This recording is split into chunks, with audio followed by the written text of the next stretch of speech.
नमस्कार दोस्तों, जय हिंद। आज हम एक फिर नया टॉपिक लेके आए हैं आप लोगों के लिए, जो अभी एक शुरुआत हुई है, 2-3 दिन हो गए, जिसके बारे में काफ़ी चर्चा भी हो रहा है कि जो कतर में जो भारत के जो पूर्व नौसेना अधिकारी हैं, 8 नौसेना अधिकारी हैं, उनको सजाए मौत दी गई है, कैपिटल पनिशमेंट दी गई है। और चार्जेस क्या लगाए गए हैं उसके बारे में कोई ज़्यादा क्लैरिटी है नहीं। कोर्ट में भी जो एविडेंस पेश किया गया, ऐसे तो कतर के जो इस्लामी स्टेट जो है कतर, उसका जो व्यवस्था है जूरिस्प्रूडेंस का, उसका जो व्यवस्था है क्रिमिनल प्रोसीजर कोड का, पेनल प्रोविज़न का, उसमें भी कई सारे क्लैरिटी नहीं है। लेकिन फिर भी अगर हम मान के चलें कि वहाँ भी कोर्ट चलता है, तो वहाँ पे जो लोअर कोर्ट है वहाँ पे 8 लोगों को फांसी दी गई है। ब्रॉडली ये पता चलता है, जो एक्यूजेशन है ये है कि ये लोग जो उनके जो एक कंपनी में काम कर रहे थे, and they were helping the Qatari government to train their naval forces and to negotiate with the Italian company for acquisition of some kind of submarine things and all. So उसको लेकर के ये acquisition है कि ये लोग Israel को कुछ लीक किए हैं, जो इजराइल जो कि कतर का वैसे भी एनिमी स्टेट है, तो इजराइल को इन्होंने कुछ लीक किया है। ये है ब्रॉडली चार्जेस। लेकिन एग्जैक्टली क्या लीक किया है, क्या डॉक्यूमेंट्स है, एविडेंस क्या है, कोई कन्वर्सेशन है डिजिटल, कोई ऐसा एविडेंस है जो कि कोर्ट में पेश किया गया है, इसके बारे में कोई भी क्लैरिटी नहीं है। बस इतना बताया गया है कि 8 लोगों को कैपिटल पनिशमेंट मिला है, और अभी गवर्नमेंट ऑफ इंडिया जो है वो हरकत में आई हुई है। हमारे जो भी सिस्टम है हम उसको लगा के ये कोशिश कर रहे हैं कि इसके बारे में पहले तो समझें कि क्या है, और उसके बाद उनको कैसे छुड़ाने की कोशिश करें। ये है लार्जली टॉपिक। लेकिन इसको लेकर के जो भी अभी डिस्कशन चल रहा है, ऐसे तो कुछ सुपरफिशियल चल रहा है, ज़्यादा डेप्थ में कोई नहीं जा रहा है, तो इसलिए हमने ये टॉपिक लाए। हमारे पास अभी भक्तोस्पति जी हैं, जो अगेन जो विदेश नीति है उसके बारे में काफ़ी ज्ञान रखते हैं। उनसे आज पता करेंगे कि एक तो ये क्यों हुआ, इसका बैकग्राउंड क्या है, ये लोग वहाँ पे कैसे गए, कैसे काम करना शुरू किया, किस किस के साथ इन लोगों का नाता रिश्ता था उस पीरियड के बीच में। डायरेक्टली कतर गया, उससे पहले और भी कहीं गए थे, और उसके बाद क्या एग्जैक्टली हुआ कि जल्दबाजी में अरेस्ट भी हुआ, ट्रायल भी हुआ, वर्डिक्ट भी आ गया, और डेथ पनिशमेंट भी आ गया। और ख़ास करके उसका जो टाइमिंग है, जैसे अभी इजराइल हमास का युद्ध छिड़ा हुआ है, और the world is vertically divided into people who are supporting Israel and the other people who are supporting Hamas। तो इस बीच में क्या ऐसा हो गया कि ये जजमेंट आ गया सडनली। इसका जो टाइमिंग के बारे में कई सारे सवाल आ रहे हैं, और इसका समाधान क्या है। क्या भारत ये जो 8 पूर्व नौसेना अधिकारी हैं हमारे, उनको छुड़ा के ला पाएगा।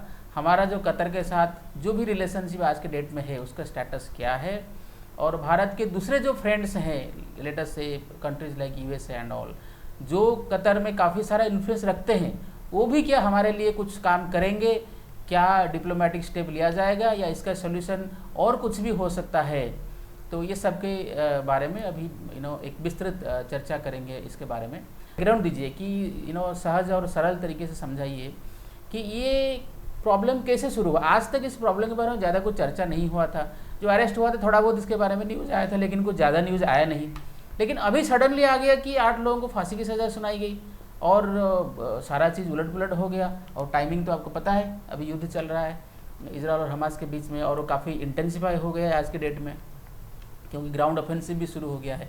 तो ज़रा बताइए इसका, पहले तो बताइए इसका बैकग्राउंड क्या है, ये लोग कैसे वहाँ पे गए। देखिए, ये सिर्फ ये 1-1.5 साल पहले की बात मैं बोल रहा हूँ कि मार्च के महीने में ये सब ज्वाइन किए हैं, जो Dahra global technology March 2022 March 2022 में ज्वाइन किए हैं as consultants to provide training support to the Qatari naval force on how to manage and how to acquire submarines.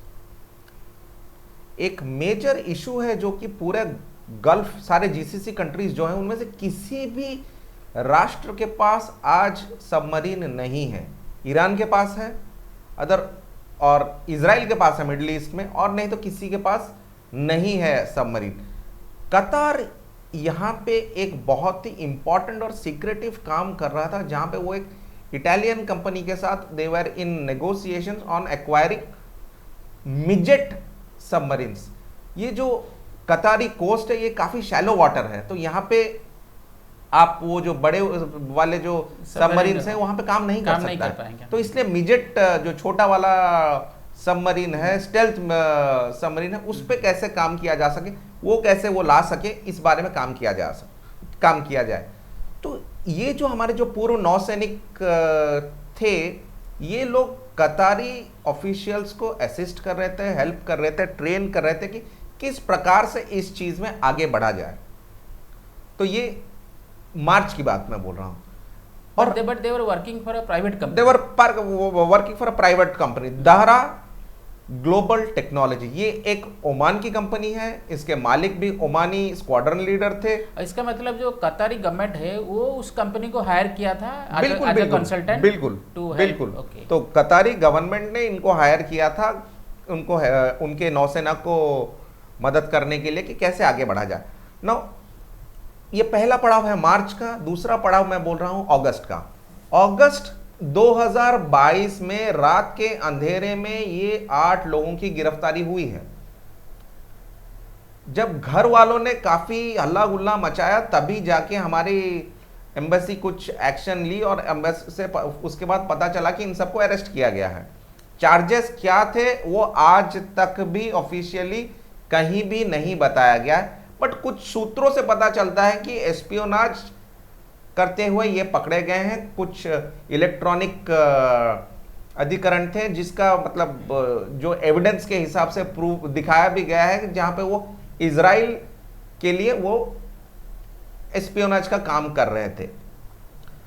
अगस्त में इनको अरेस्ट किया गया, 1 महीना तक सॉलिटरी कन्फाइनमेंट में रखा गया है, एज इफ जैसे बहुत ग्रेव क्राइम किया गया हो, इनको अलग अलग रखा गया है, काफी सॉलिटरी कन्फाइनमेंट में रखा। अक्टूबर 2022 में इनको कॉन्सुलर एक्सेस मिला है। तो आप देखिए 2 महीने तक इन लोगों को सबसे अलग रखा गया है, ना इनको किसी से मिलने दिया गया है, ना इनके बारे में कोई जानकारी दी गई है। सबसे पहला तो आप जो रूल ऑफ लॉ कहती है कि तो जैसे इस्लामिक रिपब्लिक exactly. है, यहाँ तक को ना कोई रूल ऑफ लॉ है exactly. ना कोई फ्रीडम ऑफ स्पीच है, नहीं, ना कोड प्रोसीजर में कोई सैंक्टिटी है, क्योंकि वहाँ पे भी तो since it is not a democracy the code procedure is not being followed in a very democratic judgments भी आपको नहीं मिले, अभी तक कोई जजमेंट भी बाहर आया नहीं है कि एक्चुअल में हुआ क्या है। हाँ, कि वो डिटेल जजमेंट आना चाहिए, डिटेल जजमेंट आना चाहिए। अगर आप कोई जजमेंट देते हैं तो जजमेंट आना चाहिए, हाँ, कि किस एविडेंस के बेसिस पर जज ने कैसे अराइव किया exactly in the conclusion that yes this people should be convicted for espionage. तो ये सब का कोई भी मतलब इनके पास, हमको भी ये पता नहीं कि एक्चुअल में हुआ क्या है। तो ये तो हम बस अनुमान लगा रहे हैं कि ये चीजें हुई हैं, क्योंकि आधिकारिक तौर पे कतारी सरकार ने अभी तक कोई भी एविडेंस नहीं दिया है।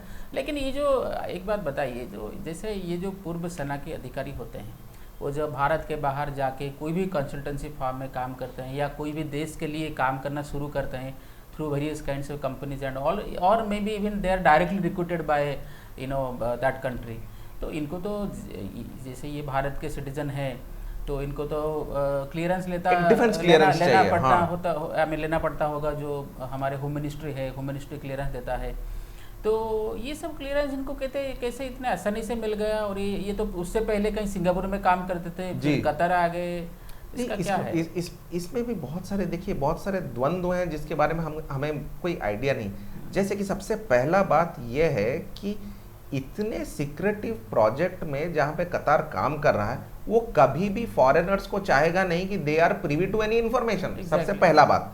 दूसरी बात यह है कि जो भारतीय वहां पे गए हैं उनको कभी भी जो हमने जो उनको दिया है, क्या बोलते हैं, जो क्लियरेंस दिया है, हम ये भी जानते हैं कि कतार हमारा एक दुश्मन मुल्क है। कतार कभी भी भारत के साथ किसी भी मुद्दे पे आज तक खड़ा ही नहीं हुआ है। हमारा जो नुपुर शर्मा केस देख लीजिए, पहले जो कंट्री ने सबसे ज्यादा हल्ला गुल्ला मचाया वो कतर ही है। नुपुर शर्मा हो गया, जाकिर नायक हो गया, MF हुसैन हो गया, वर्ल्ड कप में बुला के ले आए, MF हुसैन हो गया, सारे मामले में कतार हैज बीन इनिमिकल।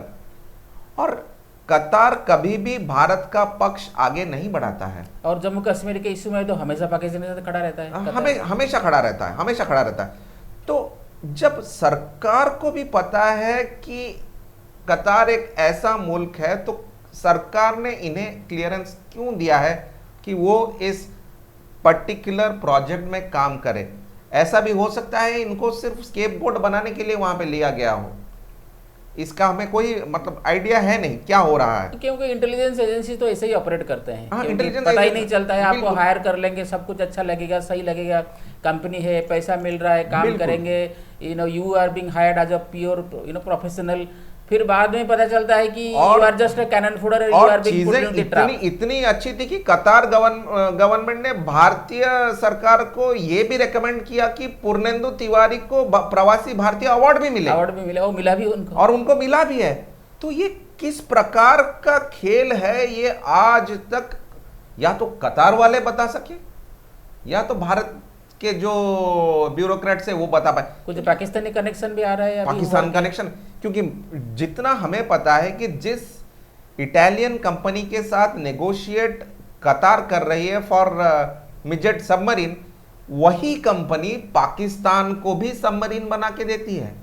और अगर भारतीय नौसैनिकों के पास उसकी किसी भी टेक्नोलॉजी का अंदाजा हो गया तो आप सोचिए भारत के लिए कितना फायदेमंद हो सकता है, क्योंकि उसको यह भी पता चल जाएगा कि पाकिस्तानी सबमरीन में क्या क्या टेक्नोलॉजीज चल रही है। अच्छा, मुझे एक बात बताइए, एक डाउट है मेरा कि जैसे Qatar is buying the submarine from Italy, उसका जो टेक्निकल नो हाउ है या भी जो भी वो कैसे ऑपरेट करेगा, वो तो उनके तो इटालियन टेक्नीशियंस होंगे, उनके कंपनी के, they will provide the consultancy. और इन लोगों को सिर्फ खरीदना है, और इन लोग खरीदना है मतलब इनके देश में जो डिसीजन मेकर्स हैं, इनका भी आर्मी है, नावी है, वगैरह वगैरह। खरीद करने के लिए तो कोई ज़्यादा बड़ा कंसल्टेंसी जरूरत नहीं है। तो इन लोगों ने ये ऐसा कंपनी को क्यों हायर किया जहाँ पे Indian ex navy officers and they were into very good positions also, they have commanded warships and देखिए, हाँ, मैं they were into good position, और उस कंपनी में भी मैं जो बोल रहा हूँ पूर्णेंदु तिवारी जी तो मैनेजिंग डायरेक्टर हैं, मैनेजिंग डायरेक्टर हैं। और लेकिन वो कंपनी का मालिक को जो अरेस्ट किया था उसको तो छोड़ उनको बेल पे छोड़ दिया गया है, वो जो तो ओमानी सिटीजन है उनको छोड़ दिया। और उन्होंने एक दिन में ये भी अनाउंस किया है कि हम कंपनी बंद कर रहे हैं, जिसमें 70 भारतीय लोगों की जो नौकरियां गई हैं, उनको एक ही दिन का नोटिस मिला है कि आप जो करना है कर लीजिए, पर हम एक दिन में कंपनी बंद कर रहे हैं। तो मुझे तो ये ऐसा लग रहा है कि जो हमारे लोग वहां पे गए हैं उनको किसी प्रकार का स्केपगोट बना के लिया गया है, किसी एक प्लान के तहत उनको लेके वहां पे नौकरी कराया गया है। देखिए, मालिक को छोड़ दिया गया, कंपनी बंद हो गई और ये 8 लोग फंस गए। तो ये एक जियोपॉलिटिकल एंगल इसका ज्यादा लगता है rather than an espionage angle, जिसके बारे में अभी हम और बात करेंगे। बट ये इसका सबसे बड़ा मुद्दा है कि ये एस्पियोनाज का एंगल है ही नहीं, क्योंकि कोई भी राष्ट्र अपने जो डिफेंस सीक्रेट्स है, जो डिफेंस प्रोक्योरमेंट है, वो किसी भी फॉरेनर के हाथ में नहीं रखेगा, नहीं रखेगा। exactly. ये लोग they were only a part of the auxiliary services rather than the core service, because Qatar बहुत ही सीक्रेटिवली यहां पे आगे बढ़ रहा था।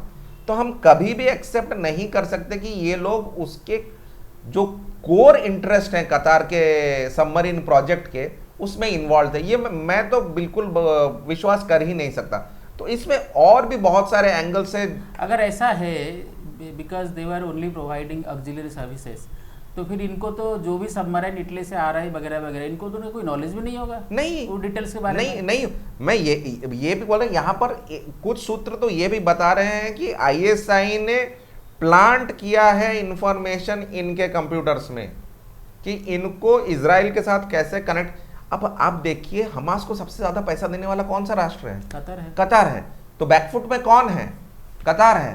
तो अभी देखिए, इस एक पर्टिकुलर एक्ट के तहत वो अभी फ्रंट फुट में आ सकता है, वो नेगोशिएट कर सकता है। तो मुझे तो वही लगता है कि एक जियोपॉलिटिकल एंगल है, एस्पियोनेज का एंगल है ही नहीं। कतार, आप देखिए, जो हम 4 साल पहले की बात बोल रहा हूं, 2017 की बात बोल रहा हूं, सारे अरब देश अपने राजदूत वापस ले गए थे, क्योंकि सबको पता था कि अगर मिडिल ईस्ट में एक भी राष्ट्र है जो कि एक्टिवली फंडामेंटलिज्म और रेडिकलिज्म को सपोर्ट कर रहा है, वो है कतार। हमास को पैसे कौन देता है? कतार। जब किसी ने भी तालिबान को रिकॉग्नाइज नहीं किया था तो तालिबान को रिकॉग्नाइज किसने किया था? कतार। और जितने सारे बड़े बड़े टेररिस्ट ऑर्गेनाइजेशंस हैं सारों के सरगना तो बैठे हैं कतार। अभी जो कुछ दिन पहले केरला के मल्लापुरम में हमास के एक बहुत ही बड़े फंक्शनरी ने वीडियो कॉन्फ्रेंसिंग के तहत स्पीच दिया। कौन है? खालिद मशाल। खालिद मशाल कहाँ रहते हैं? कतार। खालिद मशाल को मोसाद मारने की कोशिश की थी 90s में, बट समहाउ वो बच गए अमान में। तो आज वो एक बहुत हाई लेवल फंक्शनरीज है। तो आप ये बोल सकते हैं कि Qatar is actually propelling disturbances through Al Jazeera. Al Jazeera के तहत उसने, आप देखिए जो 1990s 1980s वाले जितने रेजिम जो 2000 में आगे बढ़ चुके थे, जो अरब स्प्रिंग के तहत निकाले गए, उसका सबसे बड़ा सूत्रधार कौन है? अल जजीरा।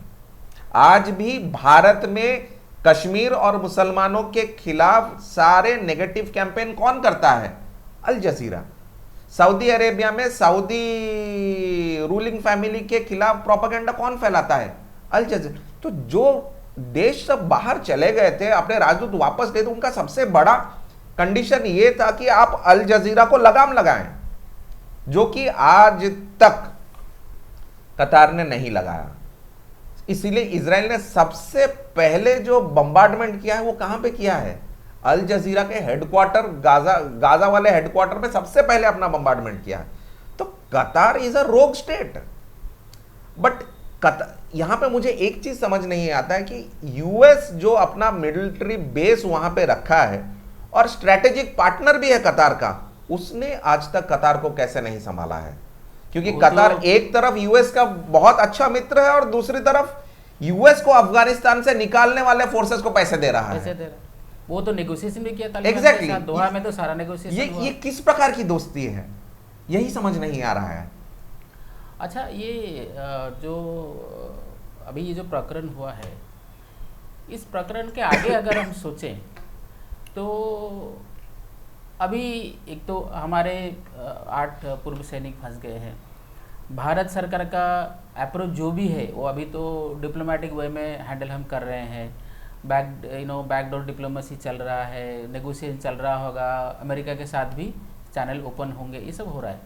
इसका सोल्यूशन क्या है? क्या हम उनको ला पाएंगे, वो जो 8 पूर्व सैनिक हैं? या फिर अगर कतार कुछ एक्सट्रीम डिसीजन लेता है पार्डन नहीं करने के, भी उनका एक ट्रेडिशन है कि वो बहुत जल्दी माफ़ी दे देते हैं, उनके जो अमीर हैं, शेख हैं, उन्होंने फिलीपींस के 2 लोगों को पकड़ा था कुछ वर्षों पहले, और फिलीपींस के एक को 25 साल की सजा हुई और दूसरे को माफ कर दिया गया। नहीं, हमारे साथ तो ट्रीटी भी है। हाँ, भारत और कतार के बीच में ट्रीटी है। अगर कोई एक दूसरे का सिटीजन ऐसे कन्विक्टेड होता है तो वो दूसरे कंट्री को वापस कर देगा और उसका जो कन्विक्शन है, वो जो आर्जेस है, उसके अपने कंट्री में चलेगा और फिर वो सज़ा जो भी है उसको मिलेगा वगैरह वगैरह। ऐसा ट्रीटी भी है भारत और कतर के बीच में। लेकिन अभी इनको तो फांसी की सज़ा सुनाई गई है, तो फिर वो मुश्किल हो जाता है, फिर वो ट्रीटी ऑपरेशन में नहीं आएगा, क्योंकि अगर खाली इम्प्रिजनमेंट होता फिर वो ट्रीटी ऑपरेशन में आता है।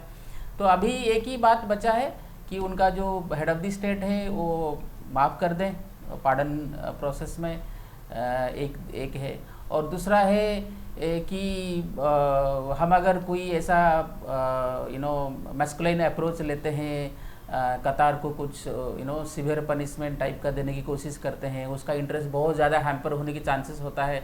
फिर कतर कोई फ्लेक्सिबल ऑप्शन अपनाएगा, फिर वो उनको जो मौत की सजा है उसको कन्वर्ट कर देगा इम्प्रिजनमेंट में, फिर वो इधर स्वाप होकर आ जाएगा एज पर द ट्रीटी। देखिए, तो क्या लगता है आपको, भारत ने इस पर्टिकुलर मामले, कतार के मामले में कभी मस्कुलर पॉलिसी दिखाया नहीं है, चाहे वो नुपुर शर्मा का केस हो, चाहे वो जाकिर नायक का केस हो, चाहे वो MF हुसैन का केस हो। और उससे पहले वो जो हमारे जो वर्कर्स मरे थे, बहुत सारे जो वर्ल्ड कप स्टेडियम्स बनाने के जद्दोजहद करते हुए बहुत सारे लोग मरे, 2700 लोग मरे, 2700 लोग मरे। कहाँ है उनका ह्यूमन राइट्स? नहीं है, नहीं, भारत ने कुछ नहीं बोला है। हमारे वहाँ 8 लाख लोग काम करते हैं, टोटल पॉपुलेशन कतर का 25 लाख है, हमारे 8 लाख लोग, हर 3 लोगों में से एक भारतीय है। अभी भारत के पास एक बहुत अच्छा मौका है कि मस्कुलर फॉरेन पॉलिसी दिखाए। वो आपको 15% गैस देते हैं, गैस आप कहीं से भी ले सकते हैं, क्योंकि बहुत सारे राष्ट्र ऐसे हैं जो आपको गैस देने के लिए हम भी तो तैयार उनको दे रहे हैं, हम भी तो अनाज दे रहे हैं, हाँ, खाने हम की भी अनाज सामग्री दे रहे हैं, दे हमारे हैं, लोग भी जा रहे हैं, इंजीनियरिंग गुड्स दे रहे हैं, स्किल लेबर दे रहे हैं, बहुत सारी चीजें दे रहे हैं। तो आप बोलिए कि आपका पूरा कंट्री एक ही कमोडिटी पे जीता है, पर हमारा राष्ट्र बहुत सारे कमोडिटी पे हम आगे बढ़ रहे हैं। तो अगर हम उस कमोडिटी पे आपको चोक करें, एक मस्कुलर फॉरेन पॉलिसी दिखाएं, तो लेकिन देखिए ये तो सही है, लेकिन मुझे ऐसा लगता है कि कहीं जैसे आप, ऐसा नहीं है कि आप एक कोई बहुत बड़ा इंसिडेंट हो जाए तभी जाके आप मस्कुलर पॉलिसी दिखाना शुरू करें, ऐसा तो नहीं होता है। आपका जो अप्रोच है वो उसी तरह से बिल्डअप होना चाहिए डे वन से। जब से आप कतर से डील कर रहे हैं, मान लीजिए सरकार चेंज हो गया, मोदी सरकार आ गया, अभी तो 10 साल हो गया है, तो अगर डे वन से आप थोड़ा उसको बिल्डअप करते हैं, जैसे अभी कनाडा के बारे में हमने दिखाया, बिल्कुल थोड़ा बहुत दिखाया, लेकिन बहुत लेट दिखाया, बहुत लेट। एक इंसिडेंट हुआ, मान लीजिए अगर जस्टिन ट्रूडो पार्लियामेंट में ऐसा नहीं बोलते तब भी हम नहीं दिखाते नहीं। लेकिन जबकि वो लोग जो खालिस्तानी टेररिस्ट हैं उनको स्पॉन्सर कर रहे हैं, उसको गेस्ट बना के रखे हुए हैं, उनको सिटीजनशिप दे रहे हैं, सारा भारत के विरुद्ध काम कराने के लिए प्रोवोक भी कर रहे हैं, एनकरेज भी कर रहे हैं, और कई सालों से कर रहे हैं। जब मोदी सरकार आए तब भी कर रहे थे, आज भी कर रहे हैं। लेकिन हमने ये मस्कुलर अप्रोच दिखाया क्योंकि एक लक्ष्मण रेखा क्रॉस कर गया।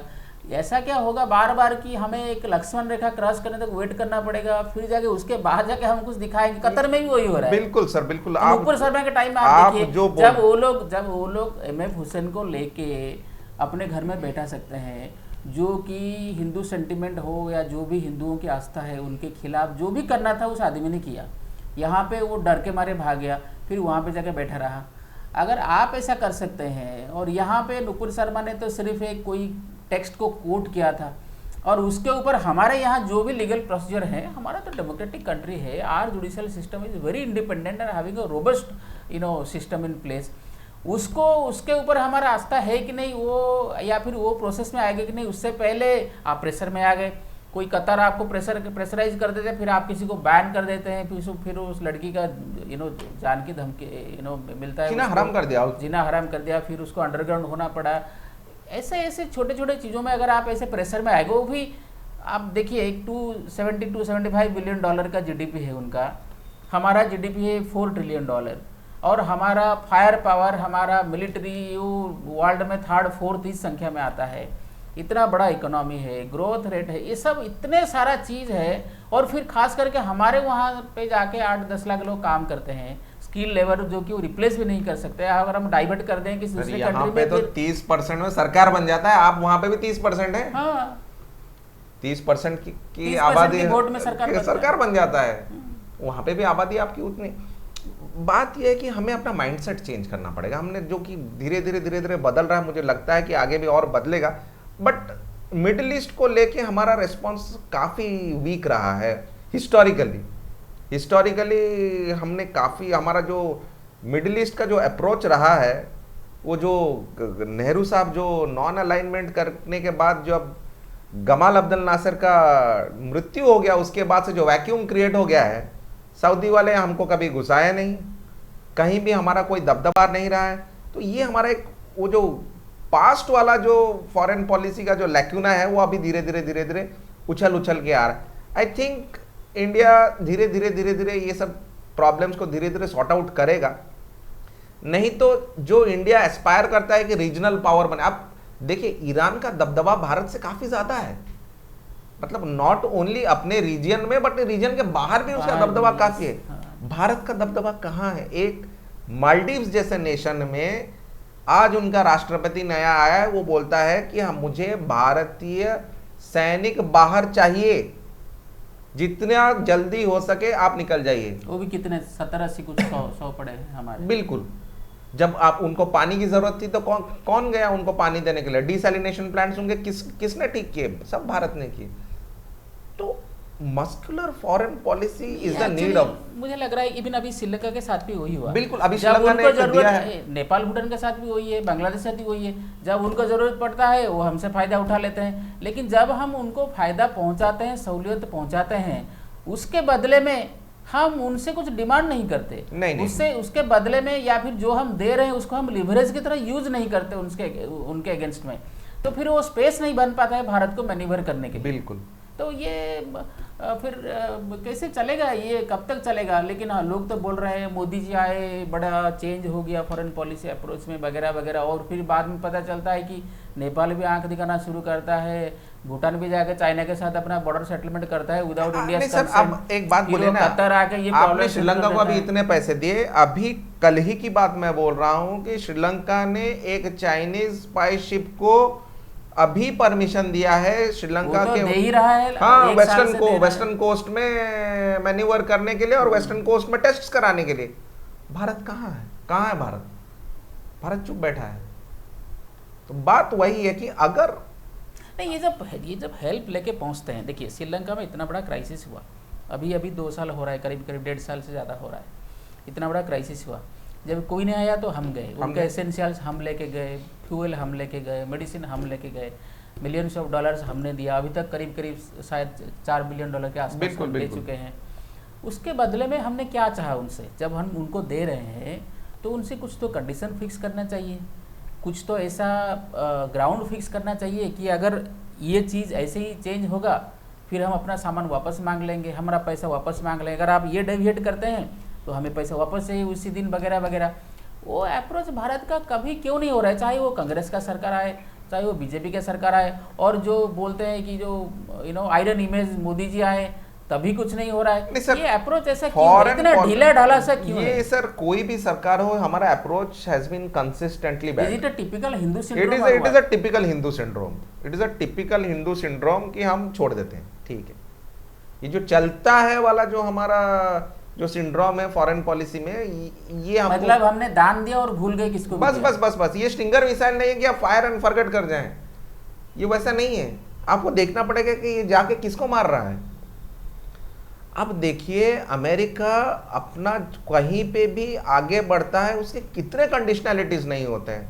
क्योंकि श्रीलंका को जिस टाइम में हमने हेल्प किया कोई नहीं मदद करता, कोई नहीं मदद कर रहा था, कोई नहीं, और उसके बदले में हमने कुछ नहीं लिया उनसे, कुछ नहीं लिया, कुछ नहीं। सर हमने बांग्लादेश का भी इतना मदद किया है, हमने कहाँ पे एक ट्रांजिट कॉरिडोर चिटागोंग से अगरतला तक लिया, हमको एक 50 किलोमीटर का एक स्ट्रेच चाहिए था, आज तक नॉर्थ ईस्ट आइसोलेटेड बैठा है। हमने कहाँ पे क्या किया है? हम हमारा कंसिस्टेंट, और मान लीजिए हम कोशिश भी करें, वो चिकन नेक के पास अगर मान लीजिए कुछ एक्स्ट्रा किलोमीटर मांगे वो कॉरिडोर चौड़ा करने के लिए, वो भी नहीं देंगे, बिल्कुल नहीं। अगर मतलब लैंड स्वैप कराते हैं तब भी, मान लीजिए वहां पे कुछ जमीन लेंगे और यहाँ पे कुछ उनको दे देंगे, तब भी वो नहीं राजी होंगे। मतलब देखो वहां पे उनका कोई स्ट्रेटेजिक इंटरेस्ट है नहीं, हमारा स्ट्रेटेजिक इंटरेस्ट है, लेकिन एक सिंपल लैंड स्वैप भी वो करने के लिए राजी नहीं होंगे। जबकि हम कभी खालिदा जिया को, कभी शेख हसीना को बुला के एकदम प्यार देते रहते हैं। मैक्सिमम टू मैक्सिमम ये होता है सर, श्रीलंका आपके टूरिस्ट के लिए बोला कि भारत से जो आएंगे उनके लिए वीजा फ्री, वो तो उनका, और उसी में पैसा चाहिए, आप उसी में खुश हो जाते हैं। उनके उनको पैसा चाहिए, उनका आप वही आप 1200 रुपए बचाने के चक्कर में यहाँ पे 12,000 करोड़ रुपए गंवा देते हैं। हमारा माइंडसेट ही वही है। अब कतार पे वापस आते हुए मुझे लगता है कतार में जब हम वापस आ रहे हैं, हमारे पास 2-3 ही ऑप्शन बचे हैं। मुझे लगता नहीं कि उसके आगे हम कुछ कर सकते हैं। या तो इसको पूरी डिप्लोमेटिकली हैंडल किया जाए, क्योंकि अभी तक औपचारिक रूप से कोई आया नहीं है कि हुआ क्या है, तो इसीलिए भारत रिस्पॉन्ड नहीं कर रहा है। जिस दिन आएगा उसके बाद शायद भारत रिस्पॉन्ड करे, वो पहला। दूसरा, औपचारिक रूप से आने के बाद या तो हम इंटरनेशनल कोर्ट ऑफ जस्टिस जाएं या फिर परमानेंट कोर्ट ऑफ आर्बिट्रेशन जाएं, कहीं भी जाके हम अपना पक्ष रखें, जैसा हमने कुलभूषण यादव के अपील भी तो है, ये तो लोअर कोर्ट का, ये तो लोअर कोर्ट का है। हायर कोर्ट भी है। अगर फाइनल में भी कुछ नहीं होता, या तो हम उनके जुडिशियल सिस्टम में जाके हम केस को लड़े, हमारे लोगों के लिए अपील करें, लड़े, उनके सिस्टम के तहत हम लड़े। उसके अलावा at this point in time मुझे लगता नहीं कि हमारे पास ज्यादा ऑप्शंस बचे हैं, जब तक कि औपचारिक रूप से कोई हमारे पास डेटा अवेलेबल हो कि आगे क्या होने वाला, कि किस आधार पे इन लोगों को रखा है। बट हमारे और कतार के रिश्ते काफी अच्छे हैं, बट जिस तरीके से हमारे पूर्व नैसैनिक के साथ ट्रीट किया गया है, जो बोल रहे हैं अच्छे हैं, वो तो अच्छे इसलिए, मैं ट्रांजैक्शनल की बात बोल रहा हूँ, ट्रांजैक्शनल नहीं, ट्रांजैक्शनल है, वहां पे भी अगर कुछ अच्छाई है वो इसलिए क्योंकि वो अच्छाई हमने मेंटेन किया हुआ है। बिल्कुल, उन्होंने तो मेंटेन नहीं किया हुआ है। बिल्कुल नहीं। तो जिस रूप से, जिस प्रकार से उन्होंने बिहेव किया है हमारे पूर्व नौसैनिकों के साथ, रात में उनको उठाना, उनको अगवा करके ले जाना। ये तो दुश्मन कंट्री ऐसा करता है, ऐसा ही करता है। अगर पाकिस्तान ऐसा करता तो कुछ समझ में आता, लेकिन अगर कतर ऐसा करे तो definitely it's a matter of great concern. बिल्कुल सर, बिल्कुल। जिस राष्ट्र से आप 15% नेचुरल गैस लेते हैं, मतलब जो कि बहुत बड़ा वैल्यू है, और आप उनको सामान भी दे रहे हैं, आप उनको बहुत ज्यादा सामान भी दे रहे हैं, जो कि एक्चुअल में किसी देश के बेनिफिट के लिए ज्यादा जरूरी है। मैन पावर हो गया, आप एग्रीकल्चरल प्रोडक्ट्स हो गए, ये तो वहां पे उगता है नहीं, वहां पे तो मरुस्थल है। और आप सोचिए कि मान लीजिए भारत का पॉपुलेशन 140 करोड़ है, उसका 30% कितना हो गया, करीब करीब 40 करोड़ या उससे ज़्यादा। उतना अमेरिकन अगर भारत में रहे होते, मतलब भारत के पॉपुलेशन के 30% अमेरिकन पॉपुलेशन यहाँ पे अगर रह रहे होते, तो अमेरिका का कितना लिवरेज होता भारत के ऊपर। सर इतना नहीं सर, भारत में शिया मुसलमानों का तो तादाद बहुत कम है, बहुत कम। पर सारे शिया मुसलमानों के घर में आयतुल्लाह खुमैनी का फोटो आज भी लगा हुआ है। तो आप सोचिए, पर भारत के लोग ऐसे हैं जो वहां जाके कभी भी ऐसा काम नहीं करते हैं कि भारत का कहीं पे भी दबदबा बढ़ जाए। they have never become a pressure group, नहीं, except in few countries। नहीं, वो तो डिपेंड करता है आपका सरकार उनको कैसे यूज कर रहा है। क्योंकि जैसे कोई आदमी बाहर जाता है, वो तो प्रेशर ग्रुप का पार्ट होने के लिए नहीं जाता है, वो अपना पैसा कमाने के लिए जाता है, अपना रोजी रोटी कमाने के लिए जाता है। तो वो अगर वहां पे जाके ऑर्गेनाइज्ड होगा, तब होगा जब वहाँ पे ऑलरेडी ऑर्गेनाइजेशन होगा, वो प्रेशर ग्रुप की तरह काम करते होंगे, वो यहाँ पे जाएगा, वहाँ पे ज्वाइन करेगा, फिर उसका माइंड ट्रेन अप होगा, फिर वो ऐसे ही काम करना शुरू करेगा। इसके ऊपर तो फिर सरकार को स्टेप लेना चाहिए। मुझे लगता है कि ये भारत के पास एक मौका है कि जो हमारे मिडिल ईस्टर्न दूसरे पावर्स है, सऊदी अरेबिया हो गया, यूएई हो गया, इन लोगों के साथ मिल के कतार को कैसे हैंडल करना। नहीं, वो तो करेंगे, अमेरिका का इन्फ्लुएंस भी है, हमारे तो सऊदी अरेबिया का अच्छे रिलेशन है, ओमान के साथ है, यूएई के साथ है, इजिप्ट के साथ भी है। बिल्कुल बिल्कुल। तो ये सब तो लिवरेज हम यूज करेंगे टू गेट बैक। इजिप्ट वाले तो सबसे पहले आएंगे, क्योंकि इजिप्ट में जो जैस्मिन रेवोल्यूशन, जो अरब स्प्रिंग का जो दौर चला था, उसमें सबसे बड़ा सूत्रधार तो अल जजीरा ही था। हुस्नी मुबारक को निकालने का सबसे बड़ा श्रेय अगर किसी को मिलता है, वो अल जजीरा को मिलता है। देश का इकोनॉमी बर्बाद कर दिया उनका अरब स्प्रिंग ने 2-3 साल तक। तो मुझे लगता है कि मिडिल ईस्ट के सारे countries will definitely support India in this particular. चलो आज फिर हम इस वीडियो को यहीं पे रखते हैं, यही आशा करके कि भारत सरकार अपनी जो प्रोसेस ऑफ डिप्लोमेसी है या अप्रोच ऑफ डिप्लोमेसी है, उसको थोड़ा बदलेगी। भारत का जो इकोनॉमिक साइज़ है, भारत का जो सॉफ्ट पावर स्टेटस है, भारत का जो हार्ड पावर एबिलिटी है, उसको यूज़ करके भारत की इंटरेस्ट में विदेश में हमारे जो अच्छाइयाँ या जो इंटरेस्ट हम अचीव कर सकते हैं, उसके ऊपर ये सब लिवरेज यूज करेंगे और थोड़ा पॉलिसी भी चेंज करेंगे। क्योंकि कोई छोटा मोटा देश आके फिर हमें आंखें दिखा के चला जाता है और काफ़ी बुरा भी लगता है, क्योंकि अगर ऐसा इंसिडेंट हो रहा है तो ये इंसिडेंट कभी भी जो भारत का जो इमेज है, भारत का जो बाहर भारत का जो इमेज बन रहा था कि Bharat is going to be a super power, फिर हम लोग विश्व गुरु के बारे में बात करते हैं वगैरह वगैरह, तो उसको ऐसे चीज़ों से बड़ी ठेस पहुंचती है। और मुझे ये भी कहने में कोई हिचकिचाहट नहीं है कि दूसरे लोग जो भारत को एक नए नज़रिए से देखने लगे थे, उनको जब ऐसे मतलब जो भारत के नहीं हैं, नॉन इंडियंस हैं, जो भारत को ऐसे नज़र से देखने लगे थे कि India is really emerging as a super power kind of thing, फिर उनके समझ में उनकी दृष्टि से भारत की जो स्तर है, जो स्टेटस है, वो डेफिनेटली नीचे गिरेगा। मुझे ऐसा लगता है कि भारत की सरकार इसको अच्छी तरह समझेगी और इसके बारे में एक कोई शॉर्ट टर्म अप्रोच नहीं लेके कि हमें सिर्फ वही 8 बंदों को निकाल के लाना है और अगर हो गया तो क्राइसिस सॉल्व हो गया, ऐसा नहीं है।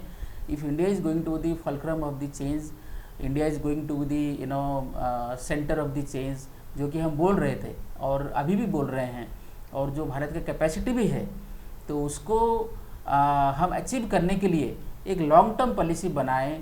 खास करके हमारी जो विदेश नीति है उसमें जो मैस्कुलिनिटी आना चाहिए, जो रियलिस्टिक अप्रोच आना चाहिए, उसको हम लाने की कोशिश करेंगे। आपका बहुत बहुत धन्यवाद। Please like and share this video and also subscribe to our channel. And ये मत भूलिए, आपको कमेंट में लिखना है क्योंकि आपके कमेंट के हिसाब से हम फिर टॉपिक लेना शुरू करते हैं। Thank you so much again, नमस्कार।